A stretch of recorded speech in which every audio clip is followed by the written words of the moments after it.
Okay, this morning Alistair Cook announced his retirement from Test cricket at the age of 33. He's been playing consecutively for 12 years, 158 tests consecutively out of the 160 tests he has played. He first played at the age of 21 when Michael Vaughan actually went down with an injury and he had to be a last-minute call-up. So, a captain for a captain, almost in a way. I think the issue with Alistair Cook is he possibly stayed as an opener for England without being dropped for a couple of years too long. I think when he resigned the captaincy, he should have possibly taken a step back from Test cricket, focused on the county game a little bit, possibly played in the IPL, and then possibly come back into the fold if need be as an experienced player. His form has started to go off the cliff. He's starting to lose form rapidly. He's reached that point in his career now where his numbers aren't as good as they were 5 years ago. He was under a lot of pressure as captain. There was a lot of criticism as captain as well at times. At the same time, he had some wonderful performances as a captain and as a player, and he was one of the best captains England's ever had. He's one of the most respected players in the game, by friend and foe alike. And it is a shame that his career's had to end on a bit of a damp squib in the sense that he hasn't really got a big score in this Test series against India.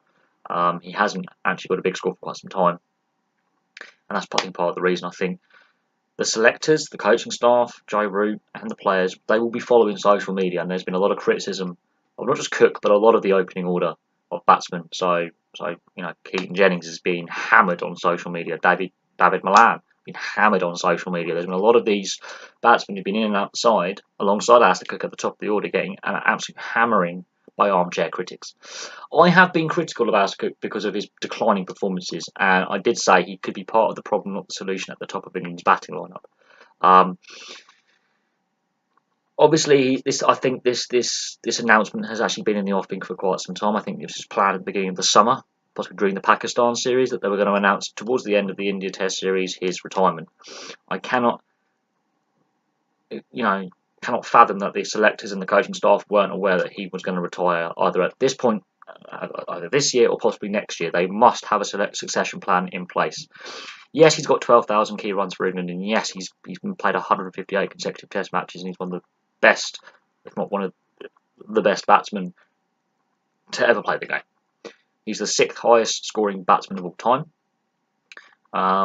He's the highest English scoring batsman of all time. But unfortunately, his form has started to desert him. Now, he cites that he's run out of petrol in the tank, so I think he's probably physically and more likely mentally exhausted. To be playing consecutively for that long period of time, for 12 solid years, pretty much without a break, it's going to take its toll on mind and body. Personally, he possibly should have retired when he resigned the captaincy to Joe Root and handed over the captaincy to Joe Root a couple of years ago.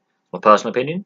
I can see him possibly giving the IPL a little go next year because he won't be on a centralised contract. He obviously wants to keep playing, but he feels that international cricket is a step too far for him now. I think he's realised he needs to focus on his county side and his domestic cricket or wherever he ends up playing, and play out his career on his terms. He's leaving on a high note in the sense that England have won a Test series against the best team in the world in India. But I don't think he would have done fair well against Sri Lanka. The Sri Lankan bowlers will be licking their lips and rubbing their hands, looking how England's top order has failed pretty much consistently across the summer. And if not last year in the Ashes and against New Zealand, the top and upper middle order has failed abysmally in many Test matches, many batting collapses. And the middle and lower middle and the tail have had to bail England out more than once.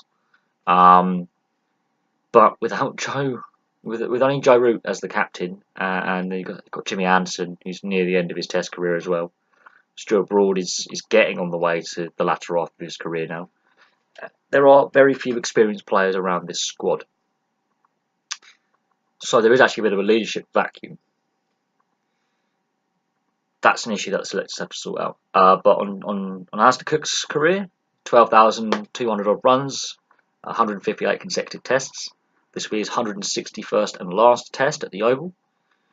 And he will go out a winner because he's won a Test series against India. And he has been a great servant of the sport, not just for England, but for the sport as a whole.